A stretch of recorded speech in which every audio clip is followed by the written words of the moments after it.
ರುಚಿ ರುಚಿಯಾಗಿ ಟೊಮೊಟೊ ಬೇಳೆ ಸಾರು ಮಾಡೋದು ನೋಡ್ಕೊಳ್ಳೋಣ. ಯಾವ ಸಾರು ತಿಂದ್ರೂ ಕೊನೆಗೆ ಬೇಳೆ ಸಾರು ತಿಂದರೆ ಮನಸ್ಸಿಗೆ ಹೊಟ್ಟೆಗೆ ಎರಡಕ್ಕೂ ಸಮಾಧಾನ ಅನಿಸುತ್ತಲ್ವ. ಇವತ್ತು ನಾನು ತೋರಿಸೋ ರೀತಿ ನೀವು ಮಾಡ್ಕೊಳ್ಳಿ, ಖಂಡಿತ ನಿಮಗೂ ಅಷ್ಟೇ ಇಷ್ಟ ಆಗುತ್ತೆ. ಮೊದಲು ಒಂದು ಬೌಲಲ್ಲಿ 100 ಗ್ರಾಮಷ್ಟು ತೊಗರಿಬೇಳೆ ಹಾಕ್ಕೊಂಡು ನೀರು ಸೇರಿಸಿ ನಾನು ಅರ್ಧ ಗಂಟೆ ನೆನೆಸಿಟ್ಕೊಳ್ತೀನಿ. ಟೈಮ್ ಇತ್ತು ಅಂದರೆ ನೆನೆಸಿಟ್ಕೊಳ್ಳಿ, ಇಲ್ಲ ಅಂದರೆ ಬೇಳೆನ ತೊಳೆದ್ಬಿಟ್ಟು ಡೈರೆಕ್ಟಾಗಿ ಕುಕ್ಕರಲ್ಲಿ ಹಾಕ್ಕೋಬೋದು, ತೊಂದರೆ ಇಲ್ಲ. ಈಗ ಇದನ್ನು ಸೈಡಲ್ಲಿಟ್ಟು ಸ್ವಲ್ಪ ನೀರಲ್ಲಿ ಒಂದು ಚಿಕ್ಕ ನಿಂಬೆಹಣ್ಣು ಗಾತ್ರದ ಹುಣಸೆ ಹಣ್ಣನ್ನು ನೆನೆಸಿಟ್ಕೊಳ್ತಿದ್ದೀನಿ. ನೆನೆಸಿಟ್ಟು ನಾವು ರಸ ತೆಗೆದ್ರೆ ಹುಣಸೆ ಹಣ್ಣಲ್ಲಿ ರಸ ಚೆನ್ನಾಗಿ ಬಿಟ್ಕೊಳ್ಳುತ್ತೆ. ಓಕೆ ನೋಡಿ, ಇಷ್ಟು ನಾವು ರೆಡಿ ಮಾಡಿ ಇಟ್ಕೊಂಡ್ರೆ ಸಾರು ಬೇಗ ಮಾಡ್ಕೋಬೋದು. ಅರ್ಧ ಗಂಟೆ ಆದ ನಂತರ ಕುಕ್ಕರಲ್ಲಿ 2 ಗ್ಲಾಸ್ ನೀರು ಬಿಸಿ ಮಾಡ್ತಾ ಇದರಲ್ಲೇ ನೆನೆಸಿಟ್ಟಿರೋ ಅಂಥ ತೊಗರಿಬೇಳೆನ ಸೇರಿಸ್ಕೊಳ್ತಿದ್ದೀನಿ. ಹಾಗೆಯೇ ಒಂದು ಈರುಳ್ಳಿ ಸ್ವಲ್ಪ ದೊಡ್ಡ ಸೈಜಲ್ಲಿ ಕಟ್ ಮಾಡಿ ಹಾಕ್ಕೊಳ್ತಾ ಇದ್ದೀನಿ. ನಂತರ 2 ಟೊಮೊಟೊ ಹಣ್ಣಾಗಿರೋಂಥದ್ದನ್ನು ಸೇರಿಸ್ತಾ ಇದ್ದೀನಿ. ಟೊಮೊಟೊ ಬೇಳೆ ಸಾರಲ್ವ, ಸ್ವಲ್ಪ ಟೊಮೊಟೊ ಹೆಚ್ಚಿಗೆ ಹಾಕ್ಕೊಳ್ಳಿ. ಚಿಕ್ಕ ಟೊಮೊಟೊ ಆದರೆ 3 ಟೊಮೊಟೊ ಸೇರಿಸ್ಕೊಳ್ಳಿ, ದೊಡ್ಡದಾದರೆ 2 ಆದರೆ ಸಾಕು. 1/4 ಟೀ ಸ್ಪೂನಷ್ಟು ಅರಿಶಿನ ಮತ್ತು 1 ಸ್ಪೂನಷ್ಟು ಎಣ್ಣೆ ಅಥವಾ ತುಪ್ಪ ಯಾವುದು ಬೇಕು ಅಂದರೂ ನೀವು ಸೇರಿಸ್ಬೋದು. ಈಗ ಚೆನ್ನಾಗಿ ಒಂದು ಸಲ ಮಿಕ್ಸ್ ಮಾಡಿಕೊಂಡು ನಾವು ಕುಕ್ಕರ್ಲಿಟ್ಟು ಕ್ಲೋಸ್ ಮಾಡಿ 2 ರಿಂದ 3 ವಿಸಿಲ್ ಕೂಗಿಸ್ಕೊಳ್ಳೋಣ. ನೋಡಿ, ನಾನು 3 ವಿಸಿಲ್ ಕೂಗಿಸ್ಕೊಂಡಿದ್ದೀನಿ. ಬೇಳೆ ತುಂಬ ಚೆನ್ನಾಗಿ ಬೆಂದಿದೆ. ಹಾಗೆಯೇ ಇನ್ನು ಸ್ವಲ್ಪ ಸಾಂಬಾರು ಪುಡಿ ಹಾಕಿದ್ರೆ ಇನ್ನೂ ಮೆತ್ತಗೆ ಚೆನ್ನಾಗಿ ಬೆಂದೋಗುತ್ತೆ.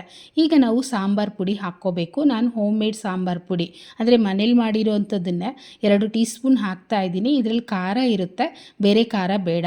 ನಿಮ್ಮ ಮನೇಲಿ ಹೋಮ್ ಮೇಡ್ ಸಾಂಬಾರು ಪುಡಿ ಇಲ್ಲ ಅಂದರೆ MTR ಸಾಂಬಾರು ಪುಡಿ 2 ಟೀ ಸ್ಪೂನು, ಹಾಗೆ ಅರ್ಧ ಟೀ ಸ್ಪೂನಷ್ಟು ಅಚ್ಚ ಖಾರದ ಪುಡಿ ಹಾಕ್ಕೊಳ್ಳಿ. ಏಕೆಂದರೆ ಇನ್ಸ್ಟೆಂಟ್ ಸಾಂಬಾರು ಪುಡಿಲಿ ಖಾರ ಕಡಿಮೆ ಇರುತ್ತೆ. ನಂತರ ರುಚಿಗೆ ತಕ್ಕಷ್ಟು ಕಲ್ಲುಪ್ಪನ್ನು ಹಾಕ್ಬಿಟ್ಟು ಚೆನ್ನಾಗಿ ಒಂದು ಸಲ ಮಿಕ್ಸ್ ಮಾಡ್ಕೊಳ್ಳೋಣ. ಸಾಂಬಾರಿಗೂ ಅಷ್ಟೇ ಯಾವಾಗಲೂ ಕಲ್ಲುಪ್ಪು ಹಾಕ್ಕೊಳ್ಳಿ, ರುಚಿ ಅಂತೂ ತುಂಬಾ ಚೆನ್ನಾಗಿ ಬರುತ್ತೆ.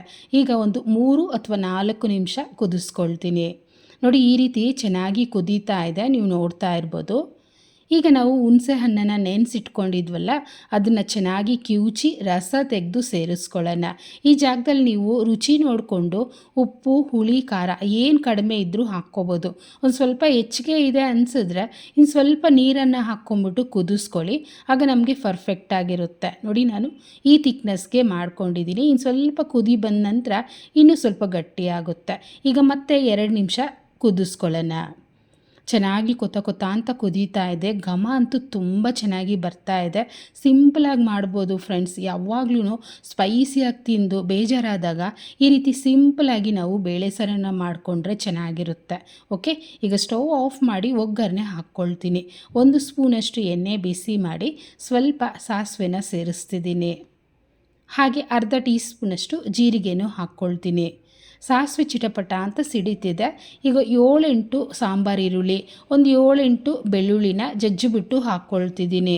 ನಿಮ್ಮ ಹತ್ರ ಸಾಂಬಾರು ಈರುಳ್ಳಿ ಇಲ್ಲ ಅಂದರೆ ತೊಂದರೆ ಇಲ್ಲ, ದೊಡ್ಡ ಸೈಜಿನ ಈರುಳ್ಳಿನೇ ಅರ್ಧ ಕಟ್ ಮಾಡಿ ಸೇರಿಸ್ಕೊಳ್ಳಿ. 1 ಕಡ್ಡಿಯಷ್ಟು ಕರಿಬೇವನ್ನು ಹಾಕ್ಕೊಂಡು ಚೆನ್ನಾಗಿ ಫ್ರೈ ಮಾಡ್ಕೊಳ್ಳೋಣ. ಈ ರೀತಿ ಫ್ರೈ ಆದ ನಂತರ ಒಂದು ಚಿಟಿಕೆಯಷ್ಟು ಮಾತ್ರ ನಾನು ಹಿಂಗು ಸೇರಿಸ್ಕೊಳ್ತೀನಿ. ಹಿಂಗು ಹಾಕ್ಕೊಳ್ಳೋದ್ರಿಂದ ಯಾವುದೇ ದಾಲ್ ರೆಸಿಪಿನೂ ಅಷ್ಟೇ ಜೀರ್ಣಶಕ್ತಿ ಚೆನ್ನಾಗಾಗುತ್ತೆ. ಸಿಂಪಲಾಗಿ ನಮಗೆ ಒಗ್ಗರಣೆ ಸಹ ರೆಡಿ ಆಗೋಯ್ತು. ಇದನ್ನು ತೆಗೆದು ಸಾಂಬಾರಲ್ಲಿ ಸೇರಿಸ್ಕೊಳ್ಳೋಣ. ಹಾಕ್ಬಿಟ್ಟು ಚೆನ್ನಾಗಿ ಮಿಕ್ಸ್ ಮಾಡಿ ಹೀಗೆ ನೀವು ಸರ್ವ್ ಮಾಡ್ಬೋದು. ಲಂಚ್ ಬಾಕ್ಸ್ಗೂ ಕೊಟ್ಟು ಕಳಿಸ್ಬೋದು. ಮನೇಲೇ ಬಳಸೋದಾದರೆ ಒಂದು ಸ್ವಲ್ಪ ಕೊತ್ತಂಬರಿ ಸೊಪ್ಪು, ಒಂದು ಸ್ವಲ್ಪ ಕಾಯಿ ತುರಿನ ಹಾಕ್ಕೊಳ್ಳಿ, ಇನ್ನೂ ರುಚಿಯಾಗಿರುತ್ತೆ. ಬೇಡ ಅಂದರೆ ತೊಂದರೆ ಇಲ್ಲ, ಕಾಯಿ ತುರಿ ಕೊತ್ತಂಬರಿ ಸೊಪ್ಪು 2 ಸ್ಕಿಪ್ ಮಾಡ್ಬೋದು.